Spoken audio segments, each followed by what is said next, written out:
हरे कृष्णा कृष्ण कृष्ण हरे हरे, हरे राम राम राम हरे हरे।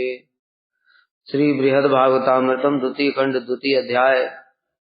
हम लोग सुन रहे थे श्री गोप कुमार जी ब्रह्मा जी के लोक में पहुंच गए। वहां पर पहुंच करके उन्होंने भगवान का अद्भुत दर्शन किया।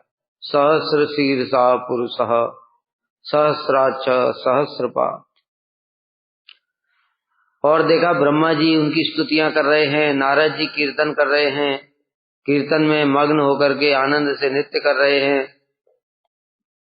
लक्ष्मी जी उनके चरण दबा रही हैं, गरुड़ जी हाथ जोड़कर खड़े हुए हैं। पार्षदों सहित भगवान का ऐश्वर्य देखा और भगवान के शरीर से दिव्य तेज प्रकाशित हो रहा है। वो धाम भगवान के तेज से ही प्रकाशित है, न सूर्य से, न चंद्रमा से, न अग्नि से, न करंट से, इलेक्ट्रिसिटी से, किसी से नहीं, भगवान के तेज से ही वह प्रकाशित है।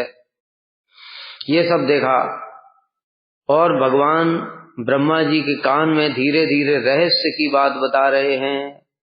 रहस्य की बात अर्थात भक्ति ही सर्वोत्तम रहस्य है। कल हम लोगों ने बताया था कि जो भक्ति है, भक्ति से ही सब हो जाता है। यज्ञ दान तप व्रत कुछ भी करने की आवश्यकता नहीं है। शास्त्र में इतने सारे उदाहरण हैं। कल भी बताया था कि जो लोग खाना पीना छोड़ देते हैं, कपड़े पहनना छोड़ देते हैं, उससे भगवान को कुछ भी नहीं मिलता। भगवान को मिलता है भक्ति से। श्री चैतन्य महाप्रभु स्वयं कृष्ण है, उन्होंने स्वयं इसका आचरण करके दिखाया और शिक्षा प्रदान की। श्रीवास जी के घर में महाप्रभु कीर्तन किया करते थे। एक ब्राह्मण था, दुग्धाहारी, बड़ा ही सदाचारी ब्राह्मण था। कोई भी पाप कर्म नहीं किया उसने बचपन से, और केवल दुग्ध पान करता था, अन्न इत्यादि को नहीं ग्रहण करता था।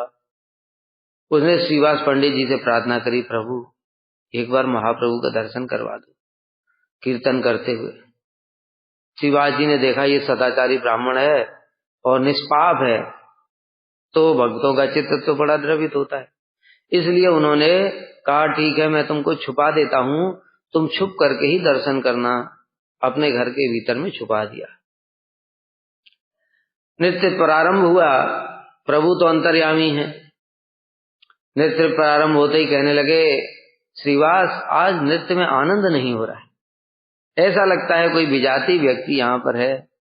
श्रीवास जी समझ गए प्रभु को पता चल गया है, इसलिए उन्होंने हाथ जोड़ दिए कि प्रभु एक दुग्धाहारी ब्राह्मण है, ये मुझसे बड़ी प्रार्थना कर रहा था कि मैं प्रभु के दर्शन करना चाहता हूँ, इसलिए मैंने उसको कहा ठीक है तुम दर्शन कर लो।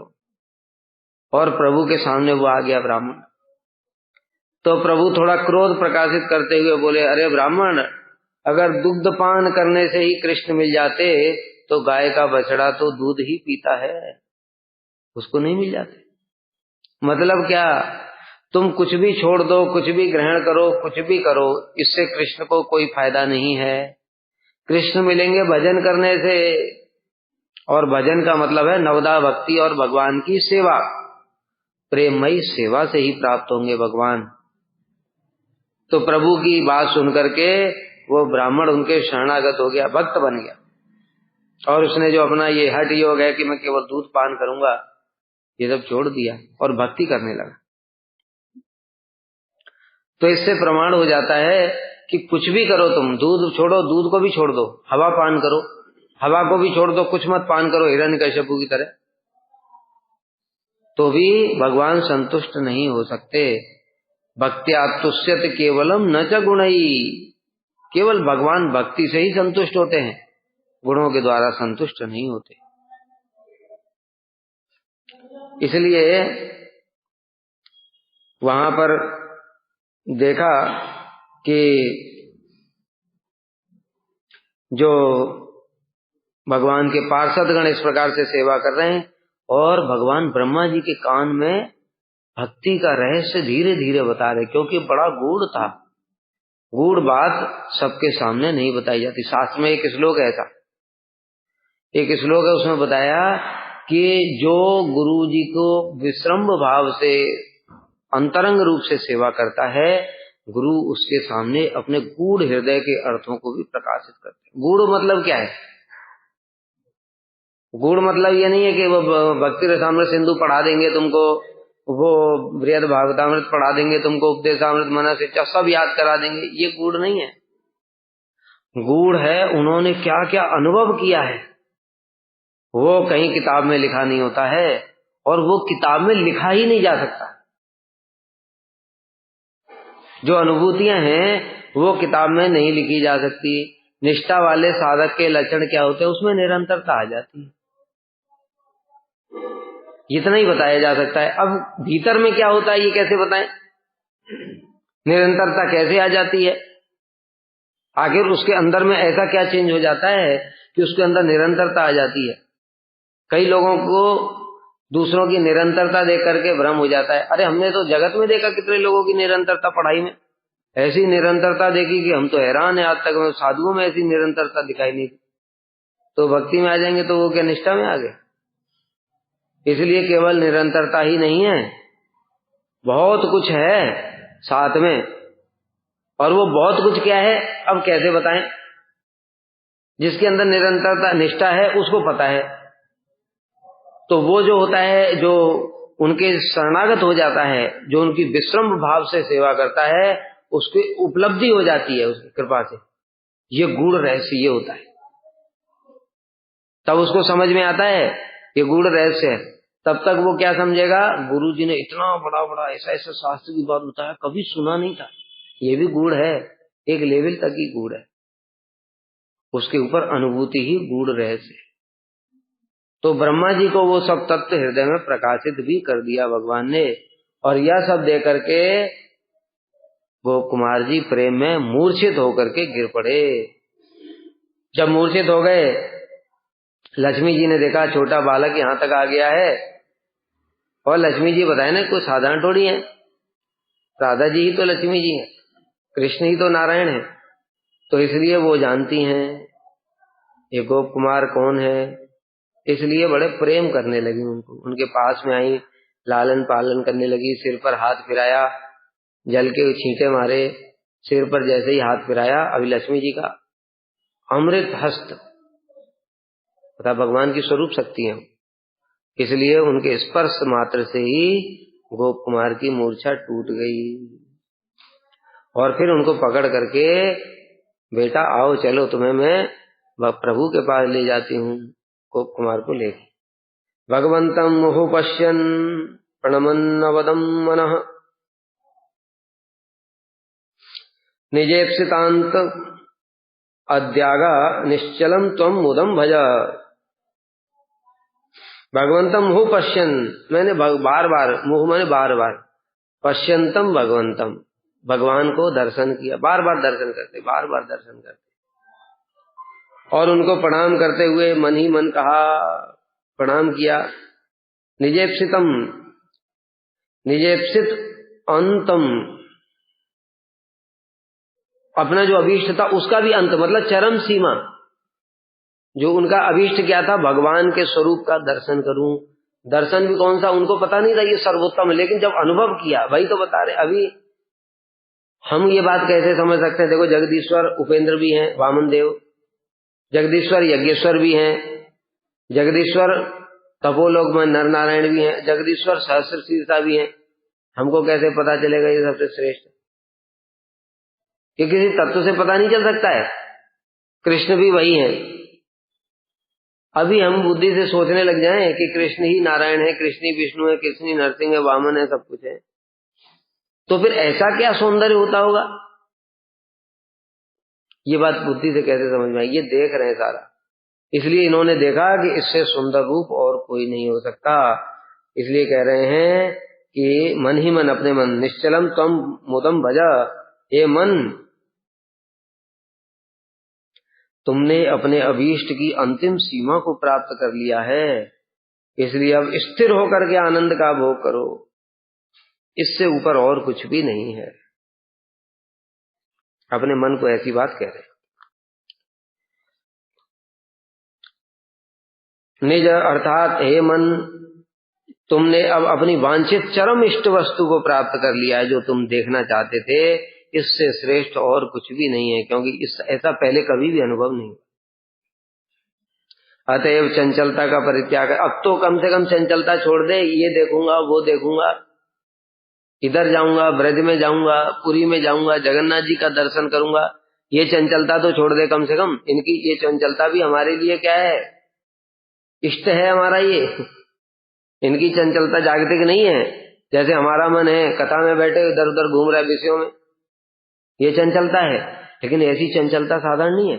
गोपियों के मन की चंचलता बोलेंगे उसको, उनका भी मन स्थिर नहीं रहता है। एक लीला, दूसरी लीला, तीसरी लीला, कभी कृष्ण का विरह, कभी कृष्ण का सौंदर्य, कभी कुछ, ये चंचलता है। अरे यही चंचलता तो अभीष्ट है सबका, पर होता नहीं हमारा। जैसे महाप्रभु जब गया से लौट करके आए तो फिर उस समय उनके शरीर में प्रेम के विकार प्रकट होने लगे। कोई कहता है वायु रोग हो गया है, कोई कहता है भूत प्रेत लग गया है, कोई कुछ कहता है, कोई कुछ कहता है, कोई मिर्गी रोग बता रहा है।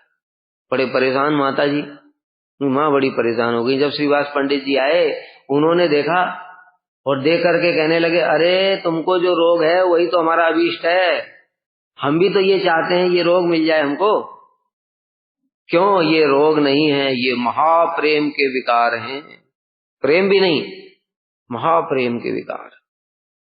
तो उसी प्रकार से ये जो चंचलता है, इसकी चंचलता साधारण नहीं है ये। लेकिन वो अपने मन को कह रहे हैं, क्योंकि वो तो ये सब तत्व पढ़े नहीं है ना, इसलिए कह रहे हैं कि अरे तू मन बार बार क्यों क्यों क्या क्या देखना चाहता है, इसको छोड़ दे। अब इससे बढ़कर के और क्या होगा, साक्षात जगदीश्वर विराजमान है।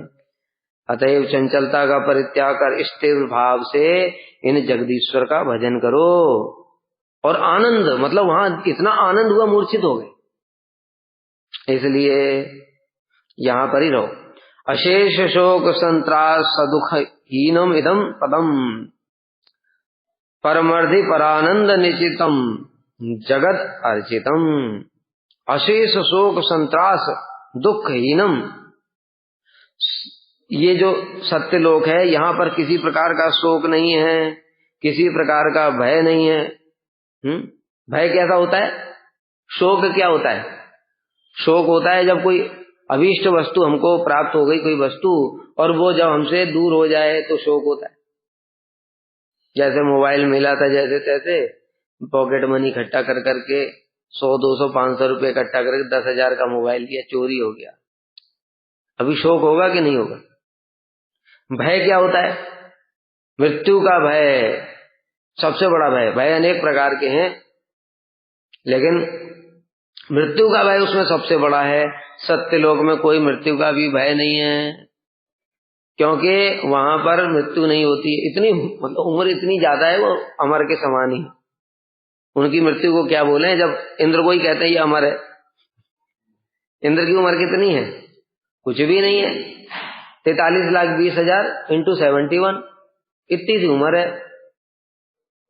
कितनी हो गई? करोड़ों में हो गई, लगभग करोड़ों अरबों में हो गई मान लो। और इसमें इंटू 14 कर दो तो वो तो सत्यलोक का एक दिन है। तो इसलिए वहां पर मृत्यु का भी भय नहीं है। मृत्यु का भय बहुत, मतलब कब आएगा वो पता नहीं, कब एक बार कभी उपस्थित होगा नील पद में इतने सालों में। तो इसलिए किसी प्रकार का भय नहीं है और दुख भी नहीं है। जैसे रोग हो गया, आदि दैविक, आदि भौतिक, आध्यात्मिक, 3 प्रकार के ताप से जल रहे हैं हम लोग, ये सब दुख भी नहीं है। और क्या है, ये जो पदम है, परम पद आनंद से परिपूर्ण है और श्रेष्ठतम स्थान, इससे ऊपर और कुछ नहीं। क्योंकि अभी तपोलोक वालों ने यही बताया था कि देखो ये सबसे श्रेष्ठ पद है ब्रह्मांड का। अभी उन्होंने बता दिया, मतलब अब इससे ब्रह्मांड में और कोई श्रेष्ठ पद है ही नहीं। तो फिर क्यों चंचलता दिखा रहा है तू? मन को कह रहे हैं। जगत में इसलिए सभी इस सत्य लोक की ही पूजा करते हैं, 14 लोकों के वासी हैं। हिरण्यकश्यप जैसे असुर भी ब्रह्मा जी को भगवान मान करके पूजा करते हैं, उनसे वरदान ऐसा ले लेते हैं। देखो वरदान भी कैसा दे सकते हैं ब्रह्मा जी, इंद्र थोड़ी दे सकता है ऐसा।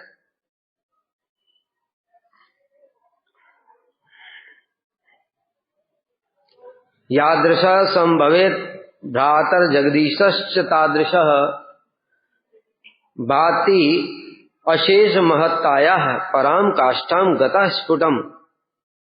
हे भैया मन, जैसे रघुनाथ दास गोस्वामी कहते हैं ना, क्या कहते हैं, पहले मन को समझा रहे हैं क्या, गुरौ गोष्ठे गोष्ठालयसु सुजने भूसुरगणे स्वमंत्रे श्रीनाम्नि व्रजनवयुः द्वंद्व सरणे सदा दम्भ मित्वा कुरु रतिम अपूर्वम अतितरामये स्वांतर भ्रातः चटुगिरी आचे धृतपद मन। अरे धृतपद, धृतपद माने आपके चरणों को पकड़ कर अपने मन को, प्यारे भैया मन, भ्रातः, हे भैया तुम्हारे चरण पकड़ करके मैं कह रहा हूँ, क्या कह रहा हूँ, गुरु जी की पूजा करो, गोष्ठे ब्रज की पूजा करो, गोष्ठालयसु जो गोष्ठवासी हैं ब्रजवासी उनकी पूजा करो, स्वजने अपने जो वैष्णव लोग हैं, भूसुरगणे ब्राह्मण की पूजा करो, स्वमंत्रे अपने मंत्र, श्री नामनी ब्रज नवयुग द्वंद्व शरणे ब्रज में श्री राधा कृष्ण की पूजा करो,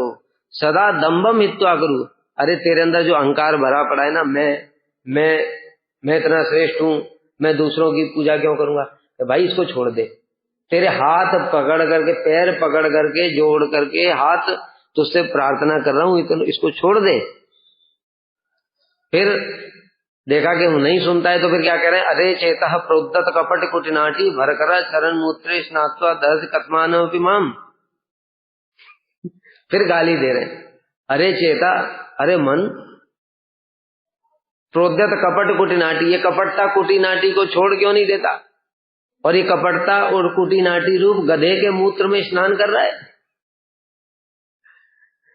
चरण मूत्र स्नात्वा दहसी, और उस मूत्र में स्नान करके खुद भी जल रहा है, मुझे भी जला रहा है, पागल कहीं का। ऐसे करके रघुनाथ दास गोस्वामी अपने मन को शिक्षा दे रहे हैं। मन ही तो सबका बंधु है। उद्धरेत आत्मानम आत्मानम आत्मानम अवसादेत न उद्धरेत आत्मनात्मानम नात्मानम अवसादेत। आत्मा भी आत्मनो बंधु, आत्मा ही रिपुरात्मन। इस जगत में कोई शत्रु नहीं है। क्यों? विचार करो, देखो, मन ही सबका शत्रु है, मन ही सबका मित्र है। जिसका मन उसके वश में है वो तो शत्रु नहीं है, वो मित्र है, और जिसका मन वश में नहीं है उसका वो सबसे बड़ा शत्रु। उदाहरण देखो कैसे, कौरव और पांडवों का उदाहरण ले लेते हैं, दुर्योधन और युधिष्ठिर का उदाहरण देखो कि देखो युधिष्ठिर महाराज जी का मन उनके वशीभूत है। अब ये दुर्योधन सब समय कपटता करके उनको परेशान करता है कि नहीं, मारना चाहता है। मतलब परेशान करना तो एक अलग बात होती, थोड़ा गाली वाली दे दिया, थोड़ा थप्पड़ लगा दिया, ये तो छोटी बात है। को जान से ही मारना चाहता है, राज्य भी हड़प करके जान से भी मारना चाहता है। लेकिन उसके बाद भी युधिष्ठिर महाराज उसको शत्रु नहीं मानते। अरे भाई, तुमको जो मारने के लिए आएगा उसको तो शत्रु मानोगे ही ना। मन को कितना भी समझाओ वो तो मानेगा ही मानेगा, लेकिन उसको भी शत्रु नहीं मानते। इसलिए आनंद में रहते हैं सब। जंगल में तब भी आनंद में, सब कुछ चला गया तो भी आनंद में। यहां तक कि उनकी पत्नी को, द्रौपदी को भी उन्होंने निर्वस्त्र करने की कोशिश करी, तब भी युधिष्ठिर महाराज ने कुछ नहीं बोला, तब भी उसको शत्रु नहीं समझा। तो फिर मन ही तो शत्रु। दूसरी ओर दुर्योधन को अब देखो, जिसका मन वश में नहीं है उसकी स्थिति कैसी है। पांडव लोग उसका कुछ बिगाड़ ही नहीं रहे, कुछ बिगाड़ नहीं रहे, फिर भी शत्रु मानता है। आई बात समझ में? इससे बढ़कर के उदाहरण और क्या देखोगे? जो शास्त्र में बातें लिखी है, एक एक प्रैक्टिकल एग्जाम्पल है, आंखों के सामने दिखेगा बिल्कुल। इस उदाहरण को खंडन कर सकता है इस ब्रह्मांड में कोई साइंटिस्ट? बताओ कि जिनका मन वश में नहीं है, दुर्योधन का मन वश में नहीं है, पांडव उसको प्रेम करते हैं तब भी उनको शत्रु मानता है, और दूसरी ओर दुर्योधन सब समय उनके पीछे लगा रहता है तब भी उसको अपना भाई मानते। इसलिए कह रहे हैं उद्धरेत आत्मानम, अपने मन के द्वारा अपनी आत्मा का उद्धार करे, नात्मानम अवसादेत, आत्मा का पतन न होने दे। आत्मा ही भी आत्मनो बंधु, आत्मा ही यानी मन ही आत्मा का बंधु है। आत्मा ही विपुरात्मना, मन ही आत्मा का शत्रु है। और कोई शत्रु मित्र तो हमने अपने मन से सोच रखा है, जिनको वो शत्रु हैं, जिनको मित्र समझा है वो मित्र हैं। वास्तव में ना कोई शत्रु है ना कोई मित्र है। जड़ भरत का उदाहरण देखो, उसको उनको उठा करके डोली में लगा दिया। उन्होंने बोला, अरे दुष्ट कहीं के, तुम लोग जानते हो मैं साधु हूं, अभी जला करके भस्म कर दूंगा तुमको। बोले उनके लिए कोई शत्रु नहीं जगत में। अरे औरों की तो बात छोड़ो, डाकू उनको पकड़ ले गए और उनकी बलि काटना, यूप कास्ट जो होता है जिसमें गला फंसा देते हैं ऐसे करके और फिर ऊपर से मार देते हैं, उसमें डाल दिया उनको। उसमें डालने के बाद भी कुछ नहीं बोले। उन्होंने उनको बोला ये शत्रु है मेरे। काली को गुस्सा आ गई, काली प्रकट होकर के उन डाकुओं को वध कर दिया। लेकिन भरत महाराज ने कुछ नहीं बोला कि ये मेरे शत्रु है मेरे। कौन किसका शत्रु, कौन किसका मित्र। देखो ऐसी अवस्था को प्राप्त होने के बाद में क्या दुख रह जाएगा फिर। इसलिए लोगों को कि मैं इससे दूर हो जाऊं, इसके पास चला जाऊं, ये मिल जाए वो मिल जाए, इसको छोड़ करके मन को क्यों नहीं कंट्रोल करते। अरे मुख्य इलाज करो ना, मुख्य वस्तु का इलाज क्यों नहीं करते। जगत में सुखी होना चाहते, इससे बढ़कर के मूर्खता क्या हो सकती है। जगत में सुखी कैसे हो जाओगे, भगवान ने इसको दुखों का घर बोल दिया। जब भगवान खुद कह रहे ये दुखों का घर है, तुम सुखी कैसे हो जाओ। तब कहां सुखी होगे, जब सुखों का घर में जाओ ना। भगवान ने तो मना नहीं किया कि मेरे पास नहीं नो एंट्री है। भगवान कह रहे ओपन एंट्री ऑल टाइम, सभी 14 लोगों के लिए एंट्री ओपन है, अनंत कोटि ब्रह्मांडों के लिए, सभी जीवों के लिए सब समय एंट्री ओपन है। कोई तो आ जाए, आना नहीं चाहता कोई, दुखों के घर में रहकर ही सुखी होना चाहते। तो इसलिए मन को भैया समझाओ। जब भी हमको कोई कष्ट देता है तो मन को समझाओ, तुझको ये क्यों कष्ट दे, तुझको ही क्यों दे रहा है। ये जगत में इतने, इंडिया में 150 करोड़ लोग हैं, इनको क्यों कष्ट नहीं दे रहा है। इसका मतलब तूने अपने पिछले जन्म में कुछ किया था, इसको कष्ट दिया तो ये तो देगा ही देगा। इसलिए शांत होकर के बैठ, भजन कर। कुछ दिनों में तेरा प्रारब्ध कट जाएगा तो अपने आप कष्ट देना बंद हो जाएगा। प्रहलाद जी का उदाहरण देखो, कष्ट देता रहा, कुछ दिनों में अपने आप सब शांत हो गया, कष्ट देने वाला ही नहीं बचा। उसके बाद कोई कुछ बोलने वाला नहीं है, आराम से भजन कर रहे हैं। थोड़े दिन का कष्ट था, चला गया। यद्यपि उनका प्रारब्ध भी नहीं था, वो भी भगवत इच्छा है, लेकिन हमारा तो प्रारब्ध है। तो इस प्रकार से मन को समझाना चाहिए। यहाँ पर गोप कुमार जी भी मन को ही समझा रहे हैं। क्या कह रहे हैं, इस सत्यलोक में किसी प्रकार का शोक नहीं है, भय नहीं है, दुख नहीं है। परम पद और आनंद से परिपूर्ण श्रेष्ठतम स्थान होने के कारण सब इसकी पूजा करते हैं। हे भैया मन, जगदीश्वर का जैसा सर्वोत्तम प्रकाश होना उचित है, उसी के अनुरूप महिमा की चरम सीमा को प्राप्त होकर वे इस सत्यलोक में विराज। मन को क्या समझा रहे हैं कि देखो जो जगदीश्वर हैं ये सबसे उत्तम लोक है, और उत्तम लोक में भगवान का जो रूप है वो भी सबसे उत्तम होना चाहिए। तो वैसे ही तो है, यहाँ तू देख रहा है फिर भी नहीं सुनता। तूने तो सब जगह घूम करके आया। वो राजा के यहाँ पे विष्णु रूप देखा, पुरी में जगन्नाथ स्वरूप देखा, स्वर्ग में उपेंद्र स्वरूप देखा, मरलोक में यज्ञेश्वर रूप देखा, उसके बाद में नर नारायण का स्वरूप देखा। सब तो देख लिया ना तूने, इससे सुंदर कोई है क्या। क्यों, ये लोक भी सबसे श्रेष्ठ है, इसलिए स्वरूप भी सर्वोत्तम है, भगवान की समस्त विभूतियों से युक्त है।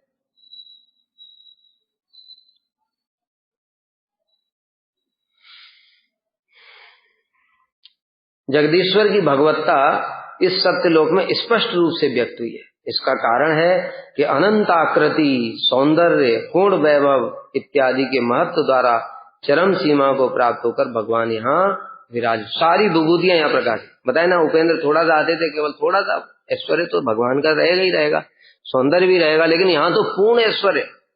ऐसा कभी नहीं देखा उन्होंने। यज्ञेश्वर अकेले प्रकट होते हैं, उपेंद्र अकेले आते हैं। यहाँ पर विश्वक्सेन है, गरुड़ जी हैं, लक्ष्मी जी चरण दबा रही हैं, और नाभि के ऊपर कमल से नाभि निकल रही है, उनके नाभि से कमल निकल रहा है, और अनंत शेष की सैया पर लेटे हुए भगवान नारद जी कीर्तन कर रहे हैं। और कितने सारी विभूतियां, ये तो थोड़ी सब बता देंगे या किताब में। विभूतियां बताने लगे तो किताब इतनी मोटी वैसे ही हो जाएगी। सहस्र शीर्ष, 1000 भुजाओं का जब वर्णन करना शुरू करेंगे, 1000 नेत्र, 49 मरुत, 11 रुद्र, 12 आदित्य, ये सब वर्णन करेंगे क्या। तो ये सब विभूतियां थी वहां पर, ऐसी तो पहले कभी नहीं देखा। और होना भी चाहिए, क्यों, क्योंकि ये लोग सबसे श्रेष्ठ है, सत्य लोग। अतएव इसकी तुलना में उनका उत्तम अन्य कोई महान प्रकाश नहीं है। स्नेहम अनबभवो लक्ष्म्या दृग्भ्याम पश्चाधुना प्रभुम माथुर ब्रज भूषोकम ये यासाम चान्य तो जही। हे मन, और फिर मन को समझा रहे हैं, अरे मन, तुमने स्वयं श्री लक्ष्मी देवी का स्नेह साक्षात रूप से अनुभव किया है। अभी तक ऐसा प्रेम कहीं नहीं मिला था। स्वयं लक्ष्मी देवी जो भगवान की स्वरूप शक्ति हैं, वो स्वयं उनको प्यार कर रही हैं। भगवान दूर दूर से प्यार करते थे, बोलते थे गोप कुमार बढ़िया बढ़िया मधुर मधुर वचन से बात करते थे। यज्ञेश्वर भी उनको देते थे, कुछ अपना भी खिला देते थे। लेकिन ऐसे तो लक्ष्मी जी ने स्वयं उनके सिर पे हाथ फिराया, हाथ पकड़ करके लेकर के प्रभु के पास गई। ऐसा प्यार तो कभी नहीं देखा। अब प्रभु को भी साक्षात अनुभव करो। उनका प्यार तो देख ही लिया, अब प्रभु के पास में आ गए, प्रभु का भी स्नेह। प्रभु जी प्रेम पूर्वक गोप कुमार को देख रहे हैं, स्नेह पूर्वक। ब्रजभूमि के लिए अब शोक मत करो। अब क्यों ब्रजभूमि के बारे में सोच रहे हो? अभी उनको पता नहीं है ये बात कि मेरा स्वरूप ब्रज का ही, इसलिए मन बार बार उधर आकर्षित होता है। अभी अपने मन को रिलेटिव समझा रहे हैं। रिलेटिव मतलब अभी तक जितनी भी चीजें देखी सर्वोत्तम तो यही है, अब तू ब्रज के लिए क्यों दुखी हो रहा है जब सबसे अच्छी चीज मिल गई तुझे? तो क्योंकि अभी उन्होंने ब्रज की महिमा देखी नहीं है, समझ गए? ब्रज का वास्तविक स्वरूप है तो फिर वो देखा नहीं है। वैकुंठा जन तो क्या कहते हैं, वृंदावनम सखी भुवो वितनोत कीर्तिम या देव की सुत पदाम बुझ लब्ध लक्ष्मी गोविंद वेणु मनमत्तमयु नित्यम। ये जब देख लेंगे तो और वैकुंठ भी भूल जाएंगे।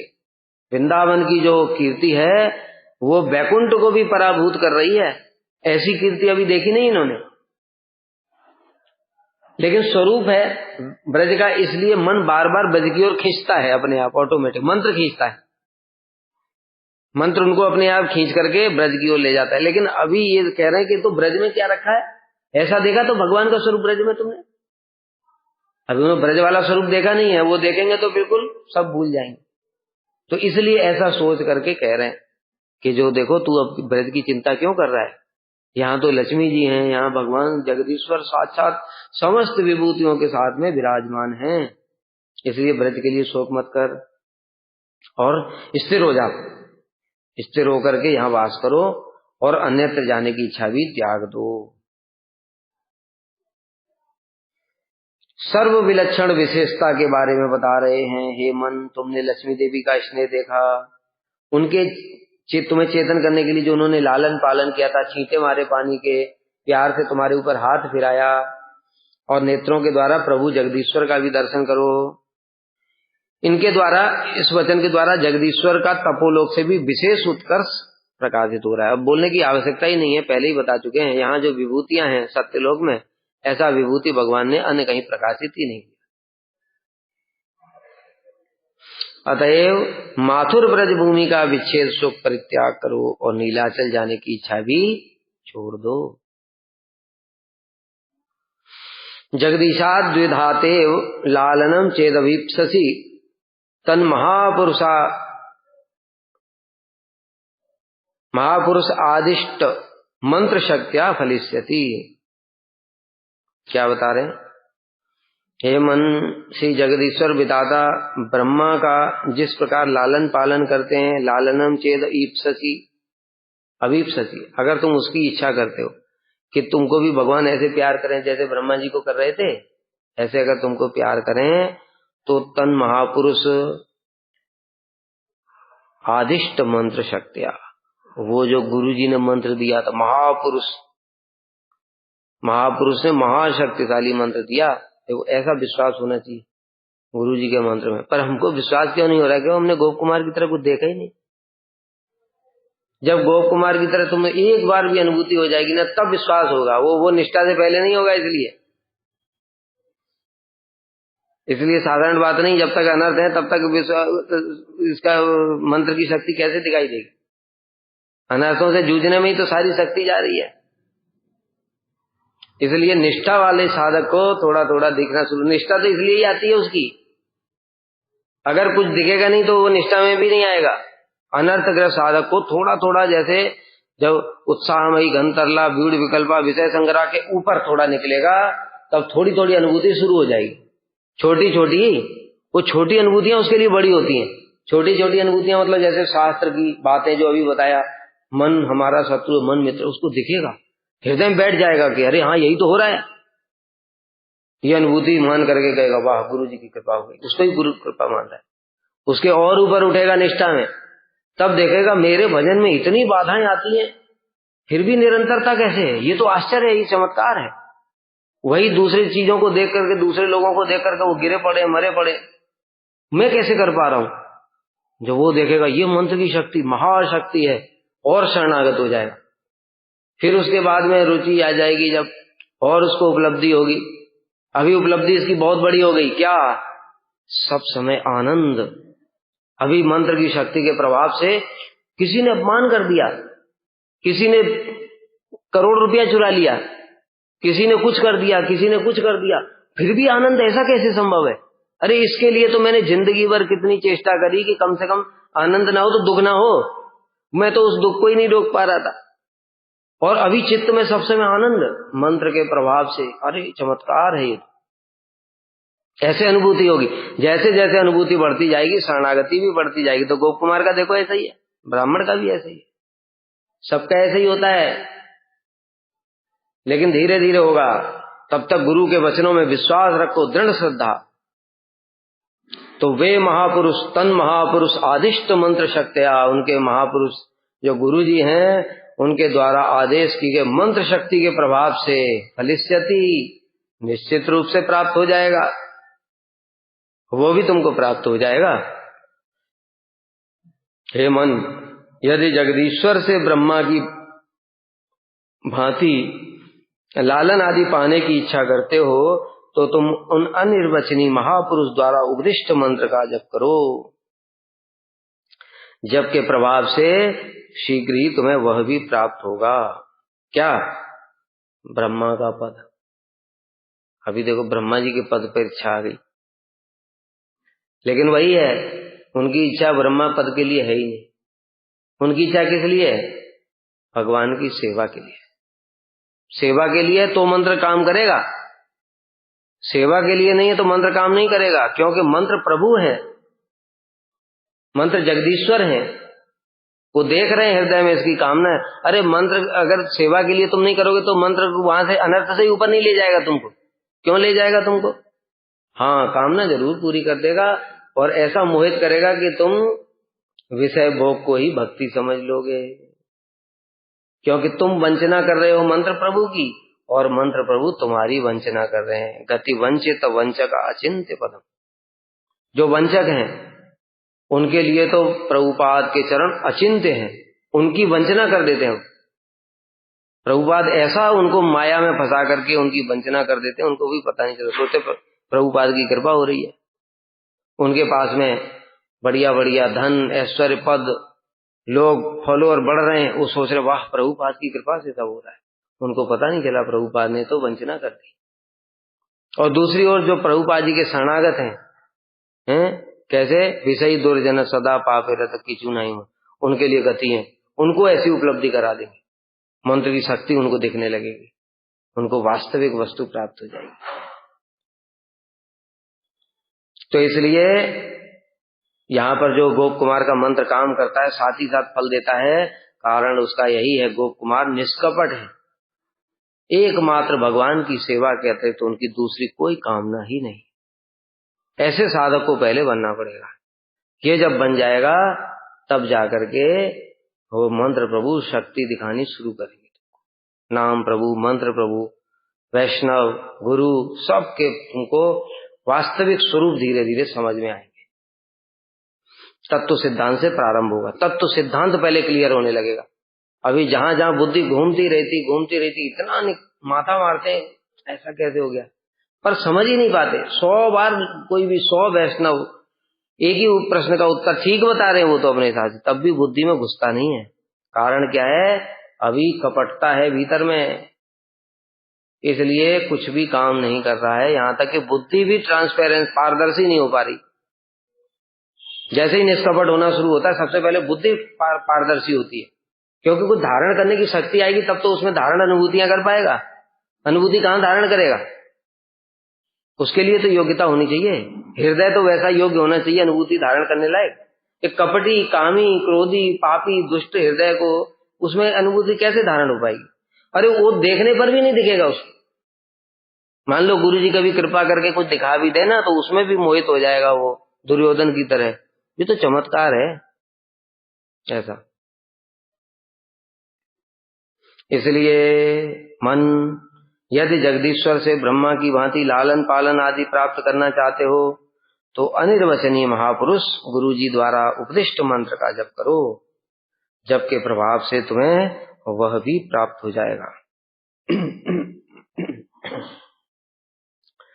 निद्रा लीलाम प्रभुर भजे एजे लोकपद्यस्य नाभिजे सृष्टि रीतिम विधिर्वीक्ष स्वकृत्या भवद बही।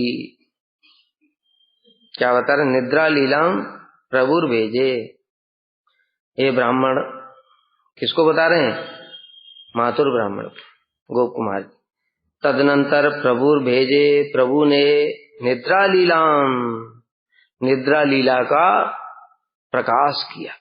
क्या बताया? निद्रा नहीं है ये, निद्रा तो तमोगुण है, भगवान विशुद्ध सत्व है। वहां पर निद्रा नाम की कोई चीज नहीं। वो लीला के लिए सब होता है। वहां पर दिन रात किस लिए होती है? भगवान की लीला संपादित करने के लिए होती है, अष्टकालीन लीला। वहां पर रात कैसे हो सकती है? वहां कोई सूर्य थोड़ी घूमता है, ऐसे पृथ्वी थोड़ी घूमती है वहां पे। पता है ना, वहां ना सूर्य है, ना चंद्र है, ना अग्नि है, ना कुछ भी नहीं है वहां। वो तो भगवान की शक्ति से प्रकाशित है। तो भगवान की शक्ति के रात में बुझ जाएगी क्या? है इलेक्ट्रिसिटी चली गई, करंट, तुम्हारा बत्ती बुझ गया, एक कदम भी नहीं चल पा रहे थे, फिर ऐसा थोड़ी है वहां पे। भगवान की तो प्रकाश दिव्य सब समय रहता है। तो रात कैसे होती है? वो प्रकाश को संवरण कर लेते हैं लीला के लिए, लीला के लिए सब प्रकाश को संवरण कर लेते हैं। वही उनको लगता है धामवासियों को अंधेरा हो गया, रात हो गई है, ऐसे लीला के लिए केवल। ठीक है, तो उसी प्रकार से ये जो भगवान है, निद्रा लीला बताया है, निद्रा नहीं बताया। निद्रा और निद्रा लीला में अंतर है। इसी प्रकार से जो गुरु होते हैं, कौन से गुरु? जो भाव भक्त है, वो चिन्मय हो गया है, उसको अब नींद नहीं आएगी। समझ में आ रही बात? एक बार हमारे गुरुजी के शिष्य थे, उनसे बातचीत चल रही थी हमारी। गुरुजी के साथ में रहते थे, सेवा करते थे। तो वही गुरुजी का भजन कुटीर थोड़ा लेट खुला, तो उन्होंने पूछा करके कि वो मंदिर, ये भजन कुटीर कौन खोलता, अभी तक खोला क्यों नहीं? तो बताया कि गुरुजी तो 3 बजे जग जाते थे, उन्होंने बताया। फिर बोले कि अरे गुरुजी तो वास्तव में सोते ही नहीं थे, वो जो सोते थे ना, वो भी केवल सोने की लीला जैसी थी। वही है ये, जब उनके सेवक लोग, भगवान के सेवक लोगों का ऐसा हालत है। प्रभुपाद कब सोते थे, क्या खाते थे, कुछ भी नहीं, मतलब तो केवल लीला, जैसा कि जगत में अब लीला कर रहे हैं मनुष्य जैसी नरवत लीला, तो उसके लिए खाना पड़ रहा है। जो प्लेट प्रभुपाद के लिए लेकर के सेवक लोग जाते थे, उतना ही वापस आ जाता था।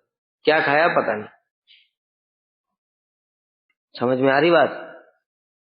और सोते क्या थे वो तो, मतलब सब समय रात में भी हरि नाम कर रहे हैं, बस क्या सोते थे, कुछ भी नहीं।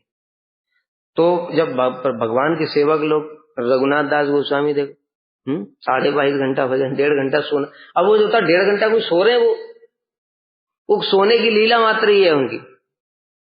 जो 22.5 घंटा जग जाएगा, उसको 1.5 घंटा सोने की क्या जरूरत पड़ जाएगी बताओ? उसका तो शरीर पूरा चिन्मय। तब तो एक दिन तो 22.5 घंटा जग गए, दूसरे दिन हॉस्पिटल में 45 घंटे सोओगे, डबल कम से कम। और वो हर दिन 22.5 घंटा, एक दिन कर लेगा, 2 हर दिन कर रहा है, इसका मतलब क्या है? वो 1.5 घंटा क्यों सो रहे हैं? वो उनको सोने की कोई आवश्यकता नहीं, केवल नरवत लीला कर रहे हैं। तो इस प्रकार से भगवान भी ऐसे ही हैं। भगवान को कोई निद्रा नहीं आती, लेकिन वो निद्रा लीला करते हैं। अलग अलग समय में अलग अलग प्रकार की लीलाएं होती हैं भगवान की, इसलिए उन्होंने उसका अवलंबन किया। श्री ब्रह्मा ने भी उन प्रभु के नाभि कमल का निरीक्षण कर सृष्टि की रीति की शिक्षा ग्रहण। ब्रह्मा जी नाभि में कमल में देखा उन्होंने, कहाँ से कैसे कैसे सृष्टि करनी है, किस हिसाब से सृष्टि करूं, और भगवान से उसकी शिक्षा भी ग्रहण करी कि देखो कैसे कैसे करना है। अब भगवान ये सब समझाते नहीं है, ऐसे समझाने लगे, अरे इतना 14 लोग की सृष्टि को समझाने बैठ गए तो हो गया काम। एक बात बताओ, ये तुम बिल्डिंग बनाते हो, ये 1-2 मंजिल की सही, अब इसमें जो आर्किटेक्ट है जिसने बिल्डिंग बनाया, और फिर जो सुपरवाइजर होता है उसको समझाने में कितना माथा मारना पड़ता है? वो इंजीनियर बैठ करके उसको भी बताता है ये ऐसे बनेगा, फिर वो गलत करेगा थोड़ा, फिर खुद खड़ा होगा, ऐसे नहीं ऐसे करना था, इतना मटेरियल मिलाओ, इतना सरिया डलेगी, इतना ये रेशियो होगा, सीमेंट का, बालू का, गिट्टी का, रेशियो गड़बड़ हो गया तो कुछ का कुछ हो जाएगा, होगा कि नहीं? तो एक छोटे से बिल्डिंग में इतना माथा मारना पड़ता है, 14 लोगों का इतना बड़ा ब्रह्मांड, कितना माथा मारना पड़ेगा भगवान को। तो भगवान तो समझाते समझाते तो पूरा युग बीत जाएगा, इसलिए भगवान ऐसे नहीं समझाते इनके हमारी तरह, सीधे प्रकाशित, इंजेक्शन लगाया अंदर आ गया, बस। जैसे गुरु हमको, और पढ़ाई कितना पढ़ाएंगे बताओ? हमने तो देखा अपने जीवन में, पूरा जीवन जब से परमार्थिक जीवन में देखा, भैया कितना किताब है, कितना श्लोक है, कितना पढ़ोगे, कितना याद करोगे बताओ? कितना याद कर लोगे तुम? फिर कोई नया प्रश्न आएगा, चित जगत तो अनंत है, इस जड़ जगत में तो लिमिटेड है, फिर नया प्रश्न आएगा, फिर माथा खुजाओगे। लेकिन गुरु क्या करते हैं, वो भी इंजेक्शन लगा देते, इंजेक्शन लगाया प्रकाशित हो गया। अब उसने कोई किताब पढ़ी नहीं पढ़ी कोई फर्क नहीं पड़ता। श्री कृष्ण के सब प्रभु 7वीं कक्षा तक पढ़े थे, बड़े बड़े पंडितों की बोलती बंद कर दी। इसी प्रकार से श्री रामदास प्रभु, वो तो दिन भर खेती में लगे रहते थे, गार्डन में, और वो प्रभुपाद जी ने उनको का महाभागवत कथा सुनाया, तो ऐसी अद्भुत कथा कि उन्होंने बताया कि जैसी प्रभुपाद से कथा सुनी, उसके अलावा दूसरा बार मैंने ऐसा कथा सुना, अन्य किसी से ऐसी कथा नहीं सुनी। तो प्रभुपाद ने प्रकाशित कर दिया उनके हृदय में। कितना पढ़ोगे भाई? तो इसलिए गुरु ऐसे ही करते हैं, भगवान भी ऐसे ही करते हैं, प्रकाशित कर देते हैं उसी में, जिसको निष्कपट देखते हैं। तदनंतर क्या हुआ, अर्थात भगवान ने कौन सी लीला प्रकट की, इसी के उत्तर में कह रहे हैं निद्रा लीला। प्रभु ने निद्रा लीला का अवलंबन किया, क्योंकि चिदघन भगवान के लिए निद्रा वस्तुतः असंभव है। अरे भगवान के भक्त हैं अर्जुन, उनका नाम क्या है? गुडाकेश, गुडाक ईश, गुडाक माने निद्रा, निद्रा के जो प्रभु हैं, मतलब जिन्होंने निद्रा को जीत लिया है। अर्जुन ने निद्रा को जीत लिया था, अर्जुन भी निद्रा को जी सकते हैं, तो उनके प्रभु, उनके लिए क्या कहा जाए। अभी रघुनाथ दास गोस्वामी को बताया ना, उन्होंने तो निद्रा को जीत ही लिया है, तो फिर भगवान को नींद कैसे आ सकती है? वो तो विशुद्ध सत्व है, वहां पर कोई निद्रा तो तमोगुण है, माया का गुण है निद्रा। इसलिए समझ लेना चाहिए, जो भी भगवान का शुद्ध भक्त है, जिसका शरीर चिन्मय है, उसको कोई निद्रा नहीं होती। वो जो सो रहा है वो लीला मात्र है, इसलिए कहते हैं उनकी प्रत्येक क्रिया लीला है। वो जो मलमूत्र त्याग कर रहे हैं वो भी लीला है। उनका शरीर चिन्मय है, चिन्मय शरीर में कोई हे पदार्थ ही नहीं होता है। हमने कुछ खाया, कुछ बॉडी ने एब्जॉर्ब किया और कुछ निकाल दिया बाहर, क्यों? क्योंकि बॉडी है जड़, और जो जड़ वस्तु है उसमें कुछ ना कुछ हेय पदार्थ रहता है, इसलिए वो कुछ अपने हिसाब से अपने जरूरत की चीजों को तो ले लेती है, बाकी चीजों को निकाल देती है। लेकिन चिन्मय वस्तु में पूरा चिन्मय होता है, वो कोई भी हेय पदार्थ नहीं होता है, इसलिए वो जो भी खाते हैं वो सब का सब खत्म। तो मलमूत्र त्याग नहीं होता भगवान के शरीर में, इसी प्रकार से उनके भक्तों के शरीर में भी नहीं होता, वहां पर चिन्मय जगत में ये सब नहीं होता है। इसीलिए तभी तो सुख शांति होगी। जब तक ये सब शरीर में ये सब रहेंगे विकार, तब तक कैसे सुख शांति मिलेगी? तो वो लीला होती वहां सब कुछ। भगवान आ करके सो जाते हैं, क्यों सो जाते हैं? फिर रात में उनको लीला करनी है, मधुर रस की लीला है, रास लीला इत्यादि, इसलिए मैया के सामने सोए हैं, पर वास्तव में सो रहे हैं वो? बताओ। अरे महाप्रभु का ही देख लो, औरों की बात छोड़ो। महाप्रभु संध्या हुई और पहुंच गए श्रीवास जी के घर में, और श्रीवास जी के घर में सारी रात संकीर्तन किया। सुबेरा जब होने को आया तो अपने घर में आ गए। और घर में आकर के फिर दिन भर सारी लीला कर रहे हैं, सोते ही कहाँ हैं। और उनके भक्त लोग क्या, अरे प्रभु सारी रात तो कीर्तन किया था, सोने दोगे कि नहीं थोड़ा,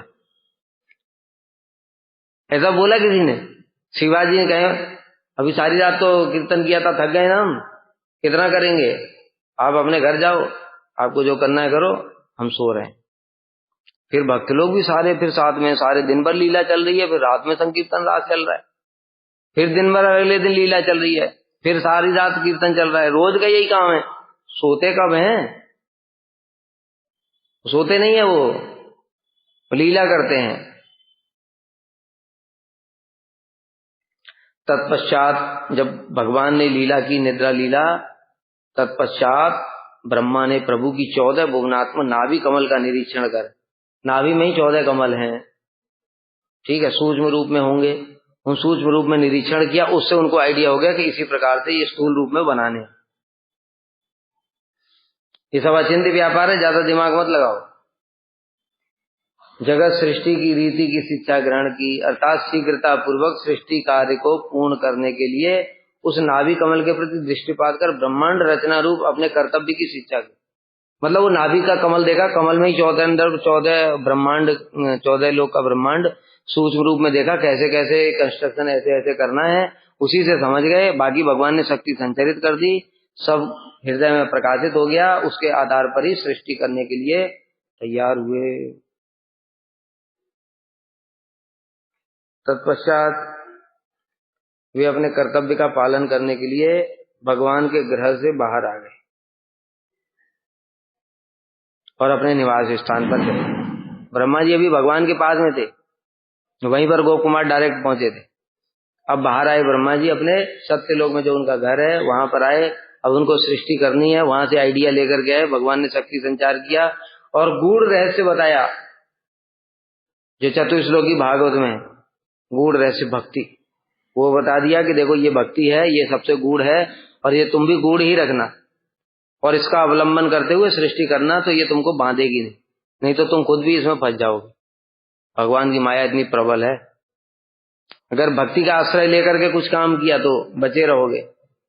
हम लोग क्यों जाकर के फंस जाते हैं प्रचार में और दूसरे भक्ति का अंग का पालन करने में?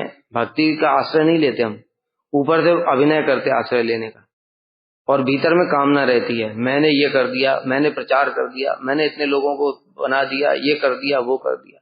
तो माया है, और माया तो फंसा लेगी फिर। पश्यन् प्रभो रूपमदो महाद्भुतम् तत्राविपद्मे युगपत् तथा जगत गूढ़ोपदेश श्रवणा चतुर्मुख प्रेम प्रवाहंच सुखम ततो अवसम। मैंने उन प्रभु के परम अद्भुत रूप और उनकी नाभि कमल में सूक्ष्म रूप से विद्यमान 14 भुवन वाले जगत को एक साथ देखा। गोप कुमार को भी दिखा दिया भगवान ने, अचिंत्य शक्ति के प्रभाव से। भगवान की शक्ति अचिंत्य है, और जब वहां तक पहुंचाया भगवान ने तो उनके अंदर योग्यता भी दी है ना। ब्रह्म सत्यलोक में कोई ऐसे ही तो एरा गहरा पहुंच जाएगा? अरे एरे गहरे को तो इंद्र भी नहीं रखते अपने पास। वो त्रिशंकु था, विश्वामित्र ने कहा मैं तुमको पहुंचा दूंगा तपस्या से, मेरी शक्ति बहुत है, ये देखो अभी, और तपोबल लगाया और सब रॉकेट की तरह उड़ गया वो, बिना रॉकेट के उड़ गया वो। आजकल साइंटिस्ट लोग रॉकेट से छोड़ते हैं सैटेलाइट, वो बिना रॉकेट के ही उड़ा दिया विश्वामित्र ने, इतनी शक्ति थी उनकी। अब वो रॉकेट से तो उड़ा दिया उनको, ऊपर से इंद्र देख रहा है ऐसे करके, ये क्या हो रहा है, बिना रॉकेट के कैसे आ रहा है?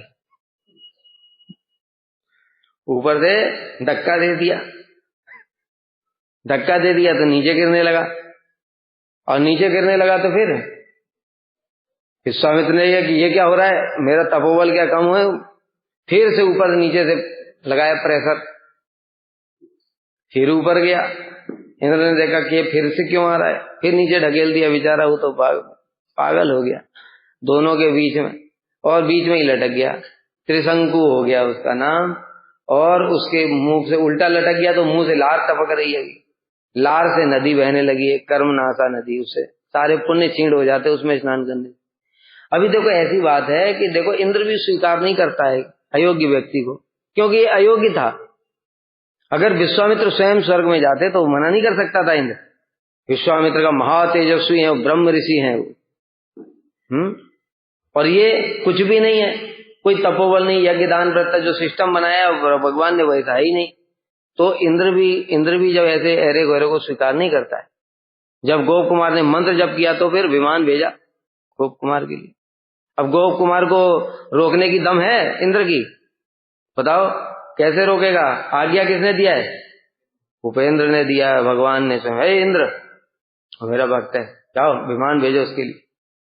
जी प्रभु जी। क्योंकि अगर एक बार वो ना करने के लिए छोड़ो, ना करने के मन में भी अगर आ गया ना, वहीं से एक थप्पड़ कान पे लगा करके भगवान दूसरा इंद्र बिठा देंगे, अपना भी पद जाएगा। इसलिए मन में भी नहीं सोच सकते ना करने के, तुरंत भेजा विमान।